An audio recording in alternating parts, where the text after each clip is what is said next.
Florence Bergeaud-Blackler a publié un livre qui a fait pas mal de bruit, Le frérisme et ses réseaux. Aujourd'hui, on va décortiquer ensemble sa thèse principale, l'idée qu'il existerait un système d'action global, très organisé, qu'elle appelle le frérisme. Pour commencer, cette question choc tirée du livre, elle donne tout de suite le ton. Elle nous interroge directement sur une potentielle responsabilité collective face à une menace qui grandit. C'est en quelque sorte le point de départ de l'enquête sur les racines idéologiques de la terreur d'aujourd'hui. Et ça, c'est la question que pose le spécialiste Gilles Kepel dans la préface du livre. Il parle d'un djihadisme d'atmosphère, vous avez comme une sorte de contagion idéologique qui n'aurait pas de chef d'orchestre et qui serait derrière les attentats les plus récents. Mais alors, d'où vient-elle, cette fameuse atmosphère ? Eh bien, c'est précisément pour tenter de répondre à cette question que Florence Bergeaud-Blackler a mené son enquête. Son livre, qui est donc la source de notre analyse, essaye de démonter les rouages d'un système qui aurait, petit à petit, patiemment, construit cette atmosphère de rupture. Pour l'auteur, il faut bien comprendre que les attentats contre Charlie Hebdo ou l'assassinat de Samuel Paty, ce ne sont pas juste des actes isolés. Ils seraient en fait les symptômes d'un phénomène bien plus profond qu'elle nomme le séparatisme islamiste, c'est-à-dire une rupture organisée avec les valeurs de la société. Alors pour nommer l'idéologie qui alimenterait cette atmosphère, le livre utilise un terme très précis et central, le frérisme. Mais qu'est-ce que ça veut dire exactement ? Voilà comment le livre le définit.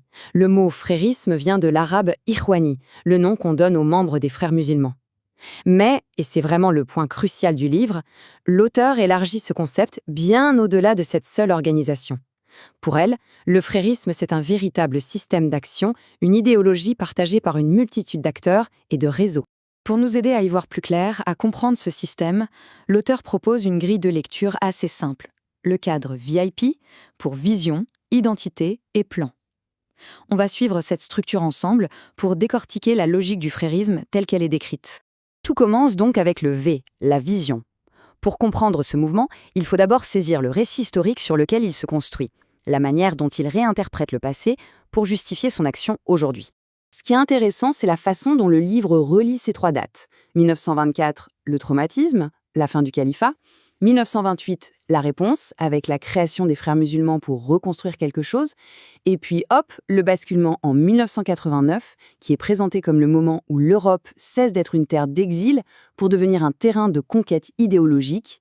Mais attention, le livre insiste sur un point très important.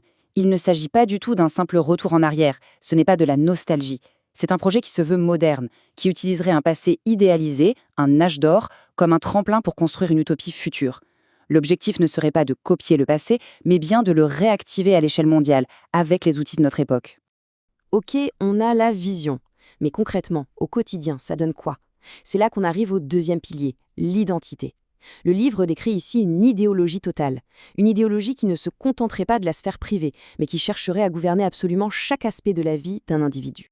Cette liste, elle vient directement des écrits du fondateur des frères musulmans et elle est assez révélatrice.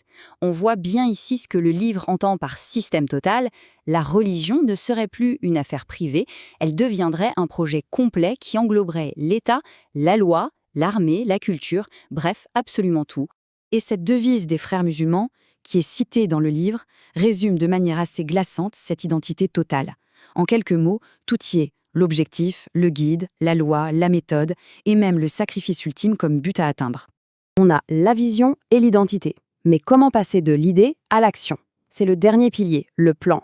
Le livre décortique ici la stratégie mondiale du mouvement et surtout son adaptation très spécifique au contexte de l'Europe.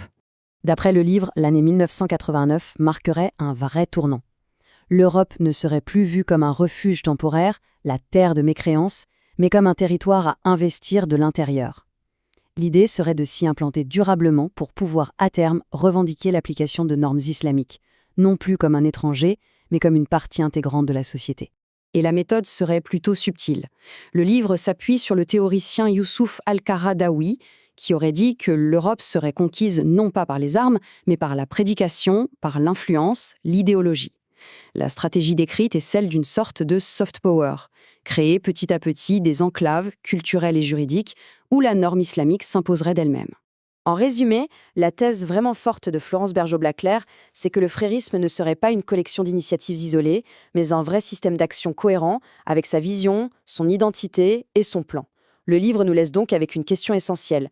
Si ce système est effectivement à l'œuvre, Où est-ce qu'on peut en observer les effets dans la société, au quotidien,